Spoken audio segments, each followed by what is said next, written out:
শোন বাবারা, আমার তো এখন বয়স হয়েছে, আমি আর তোদের কাজ করে খেতে দিতে পারবো না। তাই আমি সিদ্ধান্ত নিয়েছি, এবার আমি তোদের বিয়ে দিব। কিন্তু মা, আমরা তো সিদ্ধান্ত নিয়েছি যে আমরা আরো কিছুদিন পরে বিয়ে করব। আগে নিজের পায়ে তো দাঁড়িয়ে নি। হ্যাঁ মা, আমাদের এখনো অনেক কিছু করবার বাকি আছে। আমরা তো অনেক কষ্ট করেছি, এখন তো কোনো রকম একটু মাথা গোঁজা ঠাঁই হয়েছে। এবার একটা ভালো দেখে কাজ তো জোগাড় করে নিই। তার কোনো দরকার নেই, আমার সিদ্ধান্ত তোদের জানিয়ে দিলাম, বাকিটা তোদের ইচ্ছা। ভাই, এখন আমাদের কি করা উচিত? মা তো বিয়ের জন্য চাপ দিচ্ছে, তাছাড়া মার তো বয়সও হয়েছে, কাজকর্ম ঠিকভাবে করতেও পারে না। হ্যাঁ ভাই, আমিও সেটাই বলছি, আমাদের মার কথাই শোনা উচিত। আমরা বরং মাকে গিয়ে হ্যাঁ বলে দিই। মা, আমাদের উপর রাগ করেছো নাকি? রাগ করো না মা, আমরা তোমার কষ্ট বুঝি, আমরা এই বিয়েতে রাজি। হ্যাঁ মা, তুমি আমাদের বিয়ের ব্যবস্থা করো। আমি জানতাম তোরা আমার কথা ফেলতে পারবি না, তোদের জন্য তো মেয়ে দেখাই আছে, তবে তিয়াসকে আজই আমি বিয়ে দিব। তাই বলে আজই মা? হ্যাঁ বাবা, তোর রেজা কাকার মেয়ে গৌরীর সাথে তোর বিয়ে হবে।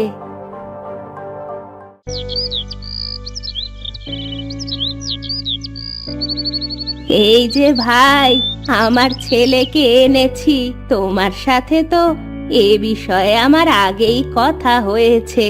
এবার আমাদের গৌরীমাকে আমার ছেলের হাতে তুলে দাও। হ্যাঁ, আমি খুব খুশি হয়েছি। তিয়াসের মতো একটা ছেলে আমার মেয়ের স্বামী হয়েছে। আমি নিঃসন্দেহে তোমাদের হাতে আমার মেয়েকে তুলে দিতে পারি।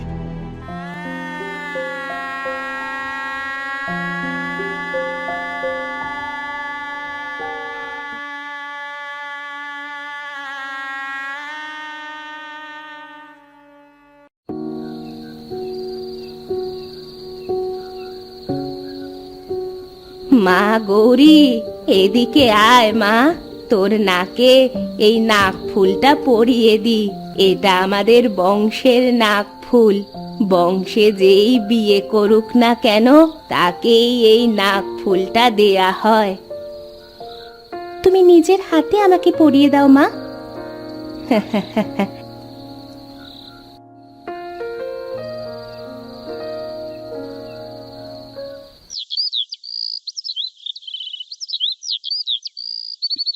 গৌরীমা, ও গৌরীমা, ঘুম থেকে ওঠ এবার মা, ওঠ, এদিকে আমার কাছে আয় মা।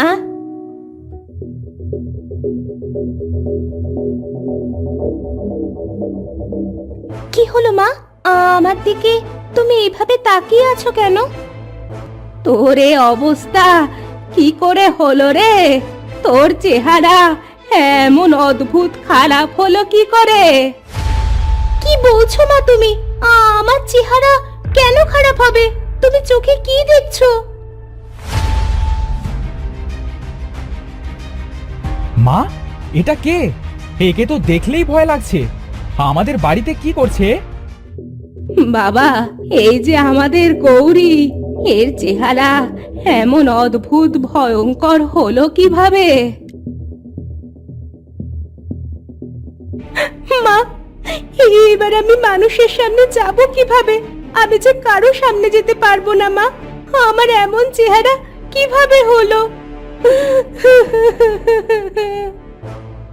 বাবা তিয়াস, তুই চিন্তা করিস না, গৌরীকে নিয়ে ঘরে যা।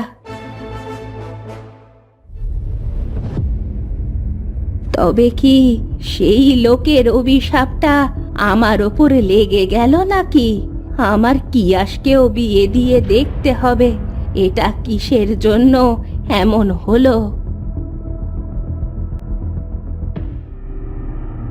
কি হয়েছে মা? কি ভাবছো এভাবে একা একা দাঁড়িয়ে? কিছু না, তোর কথাই ভাবছিলাম। তিয়াসকে তো বিয়ে দিলাম, এবার আমি আজই ভাবছি তোকেও বিয়ে দিব। মা, আমার কথা আর কিছুদিন পরে না হয় ভাবো। বড় ভাইকে তো কালই বিয়ে দিয়ে আনলে, আমারটা না হয় কিছুদিন পরে দিও। আমি তোর বিয়ে আজই দিব করিম ভাইয়ের মেয়ে কেয়ার সাথে। মেয়েটা খুব ভালো, তোর সাথে ওকে খুব মানাবে। আচ্ছা মা, তুমি যেটা ভালো বোঝো সেটাই করো, এতে আমার কোনো আপত্তি নেই। চল আমার সাথে করিমদের বাড়ি চল।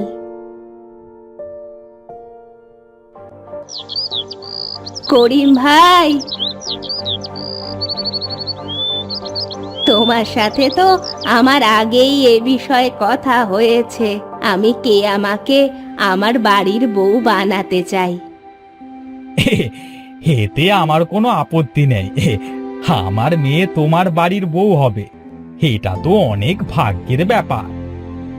আমি আজই কেয়াকে কিয়াসের সাথে বিয়ে দিতে চাই।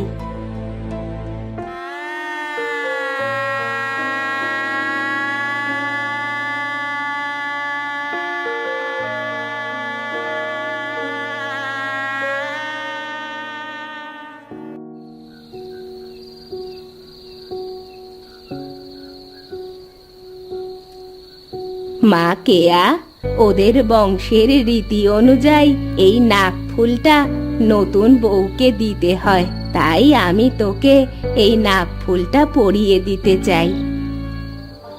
হ্যাঁ মা, এতে আমার কোনো আপত্তি নেই, তুমি নাক ফুলটা আমাকে পরিয়ে দাও। অনেক রাত হয়েছে, তোরা এবার ঘুমিয়ে পড়। মা কেয়া, তুই সকাল সকাল উঠে আমার সাথে একবার দেখা করে আসিস। আচ্ছা মা, তুমিও সকাল সকাল ঘুমিয়ে পড়ো।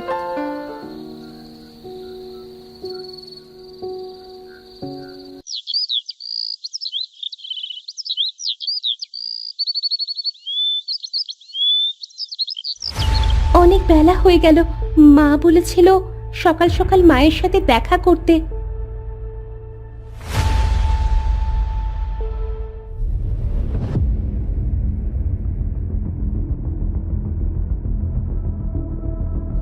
মা, আমার বউয়ের এটা কি হলো? হ্যাঁ, এতক্ষণ তো ঠিকই ছিল, এমন অদ্ভুত খারাপ আকারের চেহারা কি করে হলো? মা, আমাদের সবকিছু খুলে বলো। বিয়ের পরের দিন আমার চেহারাও কেয়ার মতো অদ্ভুত খারাপ হয়ে গেছে। আমার তখন সবে সবে নতুন বিয়ে হয়েছে। তোদের যেমন আমি নাক ফুলটা পরিয়ে দিয়েছি, তেমনি আমার শাশুড়িও আমার নাক ফুলটা পরিয়ে দিয়েছিল। বৌমা, ও বৌমা, কোথায় গেলে? আমার কাছে একটু এসো তো মা। আসছি মা।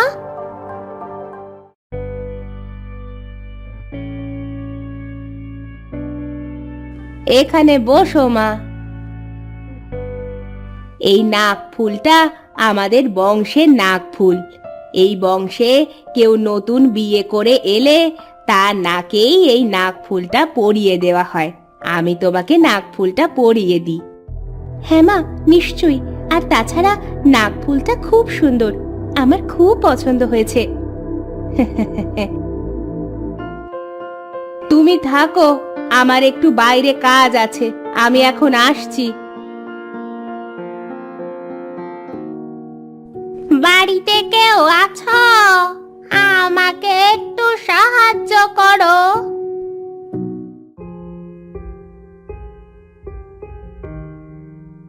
এই নাও, এই চালগুলো নিয়ে বিদেয় হও।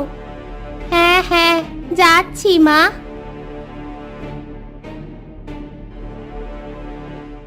বেশ সুন্দর নাক ফুল তো, তোমার নাকে খুব মানিয়েছে মা। তোর এত বড় সাহস, ওই ময়লা হাতে আমার নাকে হাত দিয়েছিস? যা, বেরিয়ে যা, যা আমার বাড়ি থেকে, এক্ষুনি বেরিয়ে যা। তুই আমাকে মারলি, আমি তোকে অভিশাপ দিলাম। তোর বংশে কেউ যদি এই নাক ফুল পরে, তাহলে যেন তার চেহারা অদ্ভুত আকারের খারাপ হয়ে যায়।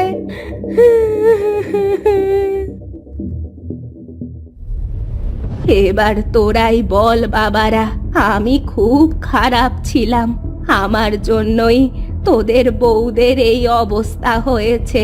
আমি তো সেই বুড়ির কথা ভুলেই গিয়েছিলাম, কিন্তু বড় বৌমার নাক ফুল পরার পরে চেহারাটা যখন এমন অদ্ভুত খারাপ হয়ে গেল, তখনই আমার মনে পড়েছিল।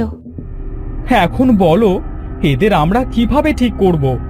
এমন চেহারায় এদের সাথে তো আর সারা জীবন সংসার করা সম্ভব না।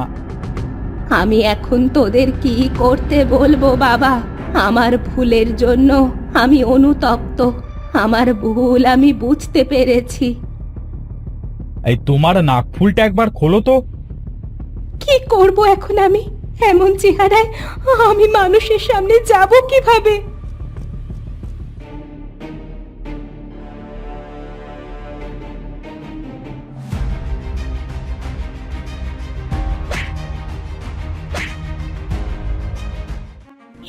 এটা তুই কি করলি বাবা?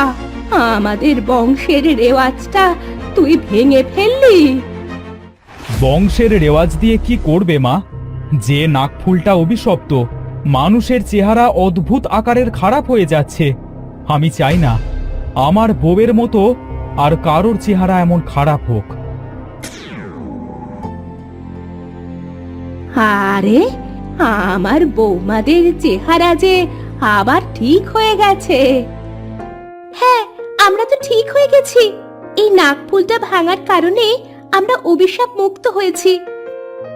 বাবা, তুই এই নাকফুলটা ভেঙে তো খুব ভালো কাজ করলি রে। আজ আমি খুব খুশি, অবশেষে আমার বংশটা অভিশাপ মুক্ত হলো।